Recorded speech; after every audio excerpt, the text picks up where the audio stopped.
digital payment app Paytm has come under fire. India's central bank has dropped the hammer on Paytm Payments Bank. Persistent non-compliance, that is what the Reserve Bank has stated in its order. The RBI has struck hard. Vijay Shekhar Sharma, the rockstar founder behind the Paytm app, also known as VSS, is now taking a decisive step away from the payments empire he built over the last decade.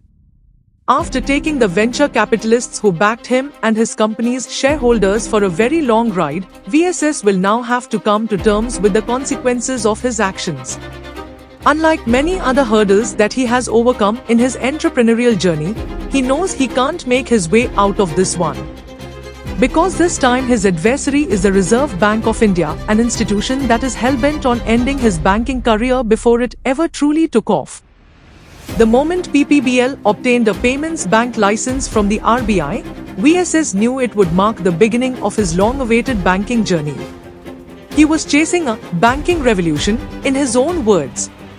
Although his payments bank couldn't lend on its own, which is how banks generate most of their revenue, collaborations with third-party lenders and the strong brand image that Paytm had built over the years ensured that Paytm had the potential to become a financial giant on its own terms. However, trouble arose when VSS considered himself too powerful to pay attention to the RBI's warnings.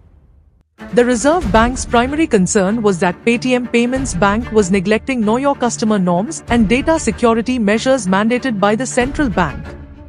While these safeguards were established to protect India's financial services sector, compliance proved to be a costly affair that required companies like Paytm to put timely brakes on their growth engines. But for a hustler like VSS, this was seen as too much of a hassle. That's why he continued to disregard the warnings and kept his investors uninformed about the regulatory challenges he was facing. He had other things to worry about, such as concealing various corporate governance failures within the company and the disappointing performance of Paytm's stock price. Since One97 Communications, PPBL's parent entity, went public, VSS has been under pressure to deliver value. Promising to turn his company free cash flow positive soon, VSS bought more time from his shareholders. However, RBI decided that enough was enough and effectively curtailed most of PPBL's operations. Despite the RBI's actions, VSS continues to receive support from the startup community, which sees him as a pioneer in India's fintech landscape. He changed the trajectory of digital payments in India and, in the process, attained a cult-like status among many.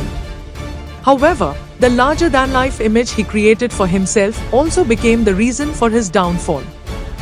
VSS's tendency to micromanage all aspects of the Paytm universe doesn't sit well with India's banking sector, which is accustomed to more professional management.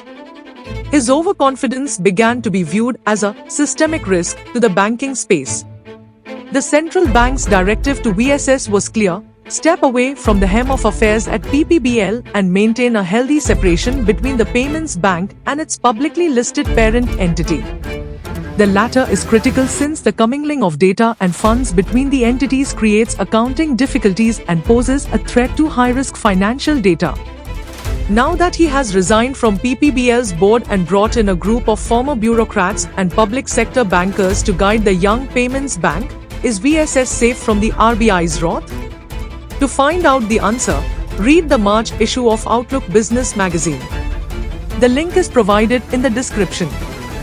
Like, subscribe and click the bell icon for more such insightful videos.